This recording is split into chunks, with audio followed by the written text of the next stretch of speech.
What's up guys and welcome.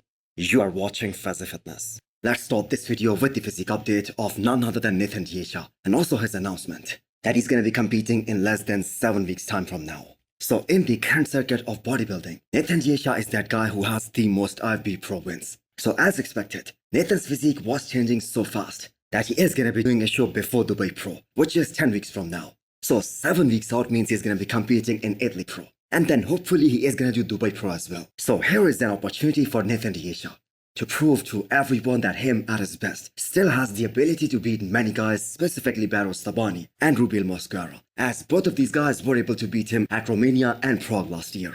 So Nathan Asha is going to be so on for the starting show of the season. We saw the same trend with 2023 as well, where he brought his personal best at Flex Pro Italy, and he actually continued to look extremely good throughout that European tour. But the shows after the Olympia, like Prague and Romania, he wasn't as crispy as he was in Italy. If you guys want to see how good Nathan Asha looks, especially when he is truly on, just take a look at his physique from Flex Pro Italy and also at Europa Pro Spain. He was so hard and so dry that there was just no competition between him and Regan Grimes, especially at Flex Pro Italy. So let's just hope that Nathan does more than 2 shows this year, because at this point it is kinda questionable that whether we are going to see him on the Olympia stage ever again or not. So the more shows he does overseas, the more we're going to see how that physique holds up against the young guns. And after what happened at Romania and Prague post-Olympia, he really has to build up his reputation once again.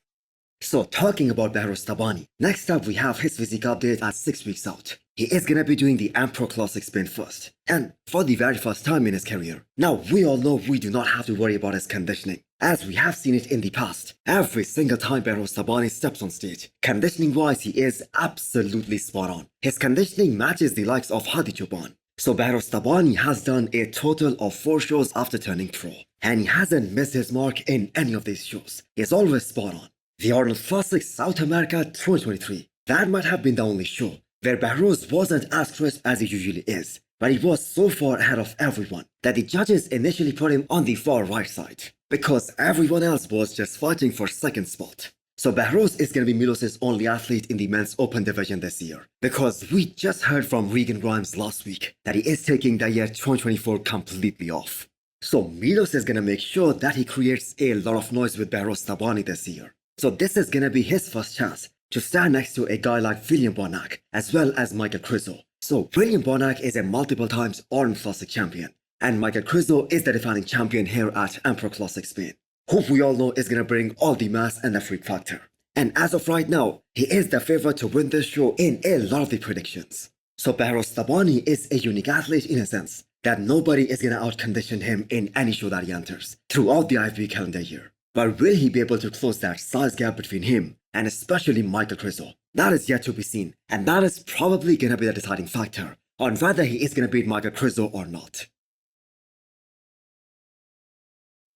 Rubiel Mosquera aka Nexila is in Kuwait now, training at Oxygen Gym, and considering that this is him at 10 weeks out of his first show of 2024, Dubai Pro, he's gonna be absolutely locked and loaded, and he is gonna do everything in his power to bring his all-time best to the stage at Dubai Pro this year. And honestly, there is no better option on earth than staying in Kuwait and training at Oxygen Gym, where there are absolutely no distractions whatsoever. This creates the perfect environment where the athlete can really thrive if he wants to, because all they have to do in Kuwait is to eat, train and sleep. And the way Rubiel was traveling throughout the year, this was required. He really needed an environment like this. So the positive aspect of Rubiel's off-season is the fact that he stayed in a really good shape, and he had a really good off-season body composition throughout this time. So based on the physique updates that we have seen from him, especially in the last few weeks, 10 weeks is plenty of time for him to get ready and get inside out shredded and possibly bring better conditioning than what we saw from him at his pro debut in Prague. And don't get me wrong, that was really good conditioning as well. He was able to place top 3 at that show, beating a guy like Nathan Asha. But if Andrew Jacked is also getting ready for Dubai Pro, Rubiel isn't going to be able to win that one for sure. So a plan B must be in place here. So why Rubiel chose not to do Japan Pro last year, that was scheduled just 1 week after Prague, that did not really make any sense whatsoever. It could have been an easy qualification for him and a lot of the other guys, like Michael Krizo as well, but all of these guys missed their chance. So let's see what other show Rubiel has in his mind after Dubai Pro 2024. The former 7 times 212 Mr. Olympia champion Flex Lewis suffers from a full tricep tendon rupture in one of the most unexpected way anyone can think of. Because it did not happen while lifting or going through a hard training session. He was extending his arm to close the door and was kicked from the other side with quite some force, I assume, which resulted in that injury for Flex Lewis. Well, had a beautiful time here in the Cayman Islands. Day one, this happened. So after years and years of continuous heavy lifting, that connective tissue gets kinda weaker. In bodybuilding, we do the same movements almost with the same pattern, and almost all of the professionals are very precise with it. So for all of those guys who are wondering how these guys are so fragile, it's about a sudden change of load on the muscle that can result in an injury. So in the last 2 months or so, this is the third athlete we have seen who got injured in a very unexpected way. Jeremy Bundea tore his Achilles tendon while running. Jeremy Potvin tore his tricep while bowling. And now this for Flex Lewis. So wishing a very speedy recovery for all of these guys. Hunter Labrada puts out a complete physique update less than a week from Pittsburgh Pro guest posing. So this is Hunter Labrada at 300 pounds. And he isn't trying to push the weight even more now. He's just trying to put on more quality tissue while keeping his body composition in a very decent phase before he starts the prep for his next show.